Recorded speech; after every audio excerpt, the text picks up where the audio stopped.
ನೀವು ಮೊದಲೇ ಬಾರಿ ನಮ್ಮ ಚಾನಲ್ನ ನೋಡ್ತಾ ಇದ್ದರೆ ಹಾಯ್, ನಾನು ರೂಪಾ. ಹಾಗೂ ನೀವು ನೋಡ್ತಾ ಇದ್ದೀರಾ ನಮ್ಮ ಕನ್ನಡ ಚಾನಲ್ ಆದ ಸ್ಮಯ ಕಲಿಕೆ. ನೀವಿನ್ನೂ ನಮ್ಮ ಚಾನಲ್ಗೆ ಸಬ್ಸ್ಕ್ರೈಬ್ ಆಗಿಲ್ಲ ಅಂದರೆ ಈ ಕೂಡಲೇ ಸಬ್ಸ್ಕ್ರೈಬ್ ಮಾಡ್ಕೊಳ್ಳಿ. ಹಾಗೆ ಪಕ್ಕದಲ್ಲಿ ಕಾಣುವ ಬೆಲ್ಲೈಕನ್ನು ಪ್ರೆಸ್ ಮಾಡಿ ಆಲ್ ಅಂತ ಟ್ಯಾಪ್ ಮಾಡೋದನ್ನು ಮರಿಬೇಡಿ. ಇವತ್ತಿನ ವಿಡಿಯೋದಲ್ಲಿ ಯಾರದೇ ದೃಷ್ಟಿ ತಾಕಿದ್ರೆ, ಕೆಟ್ಟ ದೃಷ್ಟಿ ತಾಕಿದ್ರೆ, ಮನೆಯಲ್ಲಿ ಏನೂ ಸರಿ ಇಲ್ಲ, ಒಂದು ದೃಷ್ಟಿ ದೋಷ ಆಗಿರ್ಬೋದು, ಈ ಥರ ಏನಾದರೂ ನಿಮಗೆ ಅನಿಸ್ತಾ ಇದ್ರೆ, ಒಟ್ಟಿನಲ್ಲಿ ಶತ್ರುಗಳ ಕಾಟ ನಿವಾರಣೆ ಆಗಬೇಕು, ದೃಷ್ಟಿ ದೋಷ ನಿವಾರಣೆ ಆಗಬೇಕು ಅಂತ ಅಂದರೆ ಅಮಾವಾಸ್ಯೆ ದಿನ ಈ ಒಂದು ಪರಿಹಾರನ ಮಾಡ್ಕೊಳ್ಳಿ. ನಾಳೆ ಜ್ಯೇಷ್ಠ ಮಾಸದಲ್ಲಿ ಬರುವಂಥ ಈ ಅಮಾವಾಸ್ಯೆಯನ್ನ ಮಣ್ಣೆತ್ತಿನ ಅಮಾವಾಸ್ಯೆ ಅಂತಲೂ ಕರೀತಾರೆ. ಆ ಅಮಾವಾಸ್ಯೆ ಆಚರಣೆನ ಮನೆಯಲ್ಲಿ ನಾವು ಯಾವ ರೀತಿ ಮಾಡ್ಕೋಬೇಕು ಅಂತ ಇವತ್ತಿನ ವಿಡಿಯೋದಲ್ಲಿ ಸಂಪೂರ್ಣವಾಗಿ ತಿಳಿಸ್ತಾ ಇದ್ದೀನಿ. ಅಮಾವಾಸ್ಯೆ ಪೂಜೆನ ಮನೆಯಲ್ಲಿ ಮಾಡೋದ್ರಿಂದ ಒಂದು ನಮ್ಮ ಪಿತೃಗಳು ಸಂತೃಪ್ತರಾಗ್ತಾರೆ. ಅಮಾವಾಸ್ಯೆ ದಿನ ನಾವು ಮಾಡುವಂಥ ಪೂಜೆ ನಮ್ಮ ಪಿತೃಗಳಿಗೂ ಸಲ್ಲುತ್ತೆ, ನಮ್ಮ ಮನೆ ದೇವ್ರಿಗೂ ಸಲ್ಲುತ್ತೆ. ಅಲ್ಲದೆ ಮನೆಯಲ್ಲಿರುವಂಥ ನೆಗೆಟಿವಿಟಿ ಆದಷ್ಟು ಹೊರಗಡೆ ಹೋಗ್ತಾ ಮತ್ತೆ ಮನೆಯಲ್ಲಿ ಸಕಾರಾತ್ಮಕ ಮತ್ತೆ ಧನಾತ್ಮಕ ಶಕ್ತಿ ಹೆಚ್ಚಾಗುತ್ತೆ. ಅಲ್ಲದೆ ಅಮಾವಾಸ್ಯೆಯ ಲಕ್ಷ್ಮೀ ಪೂಜೆ ತುಂಬಾನೇ ವಿಶೇಷವಾದದ್ದು. ಬುಧವಾರ ಬೆಳಗ್ಗೆ ಬ್ರಾಹ್ಮಿ ಮುಹೂರ್ತದಲ್ಲಿನೇ ಅಮಾವಾಸ್ಯೆ ಪೂಜೆನ ಮಾಡ್ಕೋಬಹುದು.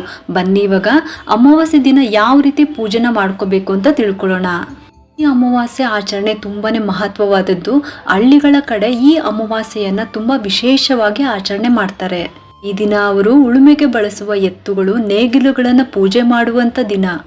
ಎತ್ತುಗಳು ಇಲ್ಲ ಅನ್ನೋರು ಕೂಡ ಅವರ ಜಮೀನಿನಲ್ಲಿರುವ ಮಣ್ಣನ್ನು ತಂದು ಅದರಲ್ಲಿ ಎತ್ತುಗಳು ಮತ್ತು ನೇಗಿಲನ್ನು ಮಾಡಿ ವಿಶೇಷವಾದ ಅಡುಗೆಗಳನ್ನು ಮಾಡಿ ನೈವೇದ್ಯಕ್ಕೆ ಇಟ್ಟು ಪೂಜೆನ ಮಾಡ್ತಾರೆ. ಈ ದಿನ ನಾವು ಈ ಅಮಾವಾಸ್ಯೆ ದಿನ ಮನೆಯಲ್ಲಿ ಯಾವ ರೀತಿ ಪೂಜೆ ಮಾಡಬೇಕು ಅಂತ ಸರಳವಾದ ವಿಧಾನವನ್ನು ತಿಳಿಸ್ತಾ ಇದ್ದೀನಿ.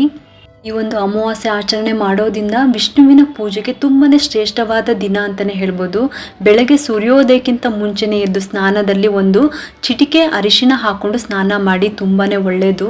ಈ ದಿನ ಬೆಳಗಿನ ಬ್ರಾಹ್ಮಿ ಮುಹೂರ್ತದಲ್ಲಿ ನಮಗೆ ಅಮಾವಾಸ್ಯೆ ಇರುತ್ತೆ. ಹಾಗಾಗಿ ಬೆಳಗ್ಗೆ ಬೇಗ ಎದ್ದು ಪೂಜಾ ಸಿದ್ಧತೆನ ಮಾಡಿಕೊಂಡು ಬೆಳಗ್ಗೆ ವಿಷ್ಣು ಸಹಸ್ರನಾಮವನ್ನು ಕೇಳೋದ್ರಿಂದ ಅಥವಾ ಓದೋದ್ರಿಂದ ತುಂಬಾನೇ ಒಳ್ಳೆಯದು. ತುಳಸಿಯಿಂದ ಅರ್ಚನೆ ಮಾಡ್ಕೊಳ್ಳಿ, ವಿಷ್ಣುವಿನ ಅಷ್ಟೋತ್ತರವನ್ನು ಮಾಡ್ಕೊಳ್ಳಿ. ನಿಮಗೆ ಯಾವ ಮಂತ್ರ ಸುಲಭವಾಗಿ ಬರುತ್ತೋ, ತಪ್ಪಿಲ್ದಂಗೆ ಹೇಳೋದಕ್ಕೆ ಬರುತ್ತೆ ಅನ್ನೋದಿದೆ, ಅದನ್ನು ಹೇಳ್ಕೊಂಡು ನೀವು ಪೂಜೆನ ಮಾಡ್ಕೋಬೋದು. ಮಣ್ಣೆತ್ತಿನ ಅಮಾವಾಸ್ಯೆ ಆಗಿರೋದ್ರಿಂದ ಅದರಲ್ಲೂ ವಿಶೇಷವಾಗಿ ಎತ್ತುಗಳನ್ನು ಪೂಜೆ ಮಾಡೋದ್ರಿಂದ ಈ ಒಂದು ನಂದಿಯ ಗಾಯತ್ರಿ ಮಂತ್ರನ ಹೇಳ್ಕೊಳ್ಳಿ. ಸಾಧ್ಯವಾದರೆ 108 ಸಲ ಹೇಳ್ಕೊಳ್ಳಿ. ಸಮಯ ಇಲ್ಲ ಅನ್ನೋರು 11 ಸಲ ಹೇಳಿದ್ರು ಸಾಕು. ಓಂ ತತ್ಪುರುಷಾಯ ವಿದ್ಮಹೆ ವೃಷಭಧ್ವಜಾಯ ಧೀಮಹಿ ತನ್ನೋ ನಂದಿ ಪ್ರಚೋದಯಾತ್. ಸಾಧ್ಯವಾದರೆ 108 ಸಲ ಹೇಳ್ಕೊಳ್ಳಿ, ಇಲ್ಲ ಅಂದರೆ 11 ಸಲ ಹೇಳ್ಕೊಳ್ಳಿ ಸಾಕು. ಈ ಒಂದು ಮಂತ್ರ ಅಂತೂ ತುಂಬಾನೇ ಶಕ್ತಿಯುತವಾದ ಮಂತ್ರ. ಶಕ್ತಿ ಪೂಜಾ ಸಿದ್ಧತೆನ ಮಾಡ್ಕೊಳ್ಳಿ. ನಿಮ್ಮ ಮನೆಯಲ್ಲಿ ಏನಾದರೂ ಹಸು ಕರು ಇಟ್ಕೊಂಡಿದ್ರೆ ಅಂದರೆ ಕಾಮಧೇನು ಇಟ್ಕೊಂಡಿದ್ರೆ ಆ ದಿನ ಚೆನ್ನಾಗಿ ತೊಳೆದು ಗಂಧ, ಅರಿಶಿನ, ಕುಂಕುಮ ಎಲ್ಲನೂ ಕೂಡ ಹಚ್ಚಿ 2 ತುಪ್ಪದ ದೀಪಗಳನ್ನು ಅಥವಾ ಮಣ್ಣಿನ ದೀಪವನ್ನು ಹಚ್ಚಬೇಕು. ಈ ದಿನ ವಿಶೇಷವಾಗಿ ಸಿಹಿ ಪೊಂಗಲನ್ನು ಮಾಡಿ ದೇವರಿಗೆ ನೈವೇದ್ಯಕ್ಕೆ ಇಡಬೇಕು. ಪೂಜೆಗೆ ಎಲ್ಲ ಸಿದ್ಧತೆನ ಮಾಡಿಕೊಂಡು ಉತ್ತರ ಅಥವಾ ಪೂರ್ವಾಭಿಮುಖವಾಗಿ ಒಂದು ಮಣೆ ಅಥವಾ ಮಡಿ ಬಟ್ಟೆನ ಹಾಕೊಳ್ಳಿ ಅಥವಾ ಚಾಪೆ ಆದರೂ ಹಾಕೊಂಡ್ಬಿಟ್ಟು ಕುತ್ಕೋಬೇಕು. ಕೈಯಲ್ಲಿ ಹೂ ಅಕ್ಷತೆಯನ್ನು ಇಟ್ಕೊಂಡು ಆ ಭಗವಂತನನ್ನ ನೆನೆಸ್ಕೊಳ್ತಾ ಗಣಪತಿ ಪ್ರಾರ್ಥನೆಯನ್ನ ಮಾಡಿಕೊಂಡು ನಿಮ್ಮ ಮನೆ ದೇವನ್ನ ನೆನೆಸ್ಕೊಂಡು ನಿಮ್ಮ ಮನೆಯ ಪಿತೃಗಳು ಅಂದರೆ ಹಿರಿಯರು ಯಾರಾದರೂ ಹೋಗಿದ್ರೆ ಅವ್ರನ್ನೂ ಕೂಡ ನೆನೆಸ್ಕೊಂಡು ಯಥಾಶಕ್ತಿ ಅಮಾವಾಸ್ಯೆ ಪೂಜೆನ ಮಾಡ್ತಾ ಇದ್ದೀನಿ, ನನ್ನ ಸೇವೆನ ಸ್ವೀಕರಿಸಿ ಅಂತ ಕೇಳಿಕೊಂಡು ಹೂ ಅಕ್ಷತೆಯನ್ನು ದೇವರ ಹತ್ತಿರ ಹಾಕಿ ಪೂಜೆಯನ್ನು ಪ್ರಾರಂಭ ಮಾಡಬೇಕು. ಮೊದಲು ಗಣಪತಿ ಮಂತ್ರನ ಹೇಳ್ಕೊಂಡು ಪೂಜೆನ ಶುರು ಮಾಡಿ ಆನಂತರ ಇವತ್ತು ಬುಧವಾರ ಆಗಿರೋದ್ರಿಂದ ವಿಷ್ಣುವಿಗೆ ಸಂಬಂಧಪಟ್ಟಂಥ ಮಂತ್ರಗಳನ್ನು ಹೇಳ್ಕೋಬೇಕು. ನಿಮಗೆ ವಿಷ್ಣು ಸಹಸ್ರನಾಮ ಪಠನೆ ಮಾಡೋದಕ್ಕೆ ಬರುತ್ತೆ ಅನ್ನೋದಿದ್ರೆ ದಯವಿಟ್ಟು ಅದನ್ನು ನಾಳೆ ಓದ್ಕೊಳ್ಳಿ. ಏಕೆಂದರೆ ಅಮಾವಾಸ್ಯೆ ಆದರೂ ಬುಧವಾರ ತುಂಬ ಒಳ್ಳೆಯ ದಿನ ಮತ್ತು ಶ್ರೇಷ್ಠವಾದ ದಿನ. ಯಾರದೇ ದೃಷ್ಟಿ ತಾಕಿದ್ರೆ ಮತ್ತು ಕೆಟ್ಟ ದೃಷ್ಟಿ ತಾಕಿದ್ರೆ ಮನೆಯಲ್ಲಿ ಏನೂ ಸರಿ ಇಲ್ಲ, ಒಂದು ದೃಷ್ಟಿ ದೋಷ ಆಗಿರ್ಬೋದು, ಈ ಥರದ್ದೇನಾದರೂ ನಿಮಗೆ ಅನಿಸ್ತಾ ಇದ್ದರೆ ಒಟ್ಟಿನಲ್ಲಿ ಶತ್ರುಗಳ ಕಾಟ ನಿವಾರಣೆ ಆಗಬೇಕು, ದೃಷ್ಟಿ ದೋಷ ನಿವಾರಣೆ ಆಗಬೇಕು ಅಂತ ಅಂದರೆ ಬೆಳಗ್ಗೆ ಬೇಗನೆ ಎದ್ದು ಪೂಜೆನ ಮುಗಿಸಿ ಬೆಳಗ್ಗೆ 7 ಗಂಟೆ ಒಳಗಾಗಿ ಅರಳಿ ಮರದ ಹತ್ತಿರ 2 ಮಣ್ಣಿನ ದೀಪ, ಸಾಸಿವೆ ಎಣ್ಣೆನ ಹಾಕಿ ದೀಪ ಹಚ್ಚಿ 12 ಪ್ರದಕ್ಷಿಣೆ ಹಾಕೊಂಡು ಬನ್ನಿ. ತುಂಬಾ ಒಳ್ಳೆಯದು. ಇಂಥ ದಿನ ಈ ರೀತಿ ಸಣ್ಣ ಪುಟ್ಟ ಪರಿಹಾರಗಳನ್ನು ಮಾಡ್ಕೊಳ್ಳೋದ್ರಿಂದ ಆದಷ್ಟು ಸಮಸ್ಯೆಗಳು ಕಡಿಮೆ ಆಗುತ್ತೆ.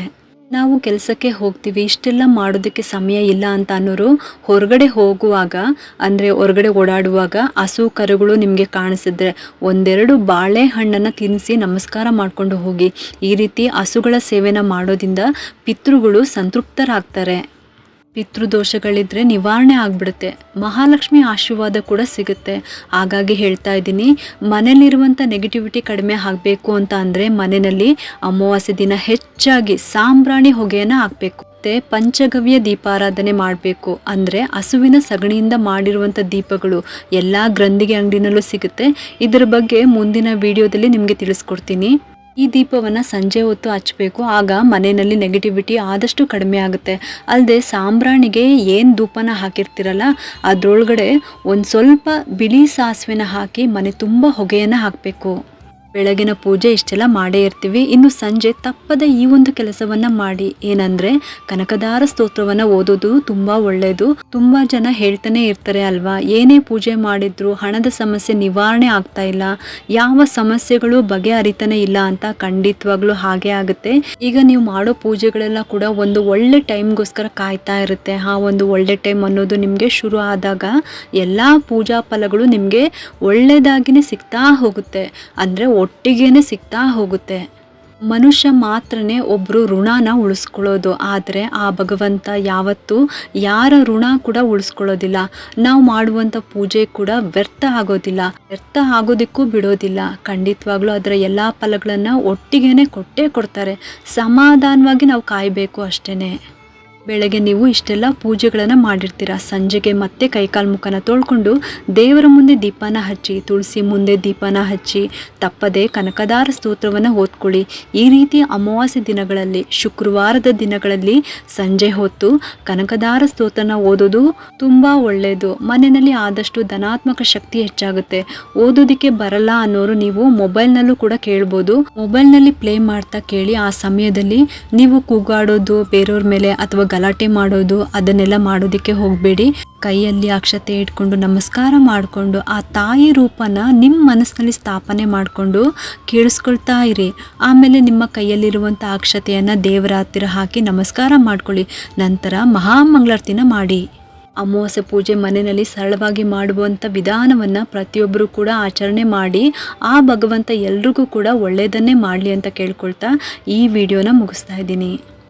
ನಿಮಗೆಲ್ಲರಿಗೂ ಈ ಒಂದು ವಿಡಿಯೋ ಇಷ್ಟ ಆಗಿದ್ರೆ ಒಂದು ಲೈಕ್ ಮಾಡಿ, ಶೇರ್ ಮಾಡಿ ಮತ್ತು ಸಬ್ಸ್ಕ್ರೈಬ್ ಮಾಡಲು ಮರಿಬೇಡಿ. ಯಾಕೆಂದರೆ ನೀವು ಮಾಡೋ ಒಂದು ಸಬ್ಸ್ಕ್ರೈಬಿಂದ ನಮ್ಮಂತಹ ಸಣ್ಣ ಸಣ್ಣ ಚಾನಲ್ಸ್ಗೆ ಒಂದು ಸಪೋರ್ಟ್ ಮಾಡ್ದಂಗೆ ಆಗುತ್ತೆ.